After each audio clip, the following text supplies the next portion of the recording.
முதல்வரும் நம்முடைய எடப்பாடியார் அவர்களின் ஆணைக்கிழமை நடைபெறும் இந்த மாபெரும் ஆர்ப்பாட்டத்தை கழகத்தின் துணை பொதுச் செயலாளர் நத்தம் விஸ்வநாதன் அவர்களின் அறிவுறுத்தலின்படியும் கழக பொருளாளர் திண்டுக்கல் சீனிவாசன் அவர்களின் அறிவுறுத்தலின்படியும் நம்முடைய நிலக்கோட்டை நிரந்தர சட்டமன்ற உறுப்பினர் அக்கா தேன்மொழி அவர்கள் சிறப்புரையாற்ற நம்முடைய இளைஞரின் எழுச்சி நாயன் ஆரியன் கண்ணன் அவர்களின் அறிவுறுத்தல்களையும் கழக ஒன்றிய கழக செயலாளர் சி அண்ணாக்களஞ்சியம் டி சுதாகர் அவர்கள் ஏற்பாட்டில் நடந்து கொண்டிருக்கும் இந்த மாபெரும் ஆர்ப்பாட்டத்திற்கு வருகை தந்திருக்கும் அனைவரையும் பேர் சொல்வதாக நினைத்துக் கொண்டு பேர் சொல்றதுக்கு அடுத்து ரொம்ப வெயில் இருக்காங்க, அதனால பேர் சொல்லல, எல்லாரையும் பேர் சொல்வதாக நினைச்சு வருக வருக என வரவேற்று இந்த மாபெரும் ஆர்ப்பாட்டத்தின் நோக்கம் என்னன்னா 100 நாள் வேலை திட்டத்தினுடைய முறைகேடு.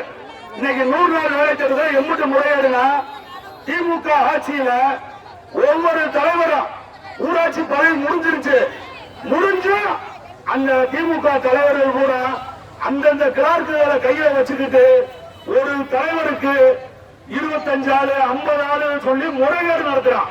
அந்த முறைகேடை கண்டிச்சுதான் இந்த ஆர்ப்பாட்டம். இது மட்டும் இல்ல, நம்முடைய பாரத பிரதமர் ஐயா நரேந்திர மோடி அவர்கள் 100 நாள் வேலை திட்டத்தை 125 நாளா கொடுத்திருக்காங்க.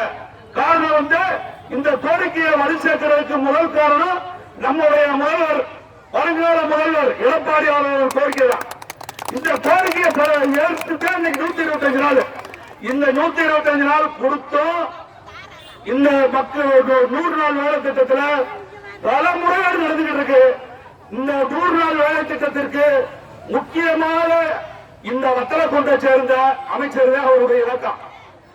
அவருடைய இலக்கால 80 முறைகேடு நடந்துகிட்டு இருக்குங்கிறது அனைவரும் ஊரறிந்த உண்மை. ஏன்னா இன்னைக்கு கனார்பட்டியில ஒன்னும் தலைவர் மாதிரியே ஒரு ஆக்சிடென்ட் பண்றான். விராலிப்பட்டியில போராட போருக்கு காசு வாங்கியிருக்கான். அதை இந்த கிளார்க்கு கேட்க மாட்டாங்க, இந்த பிடிஓ கேட்க மாட்டாங்க. ஏன்னா இந்த பிடிஓ இந்த கூட்டத்தின் மூலமா எச்சரிக்கிறேன், இந்த பிடிஓக்கு டயம் முடிஞ்சு, திமுக டயம் முடிஞ்சு.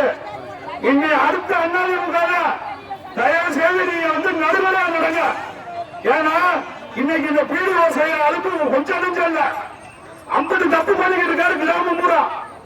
எல்லா கிராமத்திலையும் அந்த கிளார்க்குகளை வச்சு பொதுமக்களுக்கு சேர வேண்டிய பணத்தை 100 நாள் வேலை திட்டத்தில் அந்த தலைவருக்கு 25 ஆளு 30 ஆளு கொடுக்கிறார். அதை வன்மையா கண்டிச்சுட்டே இந்த ஆர்ப்பாட்டம். இன்றைய ஆர்ப்பாட்டங்களுடைய நோக்கம் தான். இது ஒண்ணு, இன்னைக்கு வத்தலக்குண்டு பேரூராட்சியில காளியம் கோயில் இடத்தை ஒரு திமுக காரர் ஆக்கிரமிக்கிறாரு. ஆக்கிரமிச்சது இந்த ஊரக உள்ளாட்சித்துறை அமைச்சர் ஐ பெரியசாமிக்கு தெரியும். அது நரபாதை, இந்த நரபாதை ஆக்கிரமிச்சு இன்னைக்கு கடை வெட்டுறாங்க. நாங்க பூரா போய் தடுத்து நிப்பாட்டிருக்கோம். இந்த அமைச்சருடைய அடியாட்களும், இரண்டாவது இந்த அமைச்சருடைய ஏவுதலின் பேர்ல எங்க பார்த்தாலும் ஆக்கிரமிப்பு. ஒண்ணுமில்ல, அண்ணா நகர் எடுத்துக்கங்க. அண்ணா நகர்ல நம்முடைய எண்ணெய் வணிக கிடங்குன்னு சொல்லி ஒண்ணு இருந்துச்சு.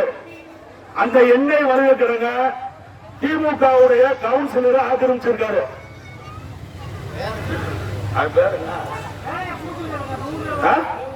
திமுகவுடைய கவுன்சிலர் விஜய்ங்கிறவரு இந்த என்ன கிடங்க அது கவர்மெண்ட் ப்ராப்பர்ட்டிய ஆக்கிரமிச்சிருக்காரு. இதுக்கு இந்த அமைச்சர் என்ன பதில் சொல்ல போறாரு? 4 ஆண்டு காலமா ஏற விடாம 4 கோடி ரூபாய் நட்டப்படுத்தி இருக்காரு. இதுக்கு அந்த அமைச்சர் என்ன பதில் சொல்ல போறாரு? இதெல்லாம் தேர்தலப்ப ஓட்டு கேட்கிறப்ப ஒட்டுமொத்த வத்தலக்குண்டுக்கு இங்கிட்டு கொள்ளையடிச்ச திமுக அமைச்சரையும் திமுக மாவட்ட செயலாளரையும் வன்மையா கண்டிச்சுட்டு இந்த ஆர்ப்பாட்டம். இந்த ஆர்ப்பாட்டத்தோட நோக்கம் ஊரக உள்ளாட்சித்துறை அமைச்சருடைய அடாவடித்தனம், அராஜகத்தனம்.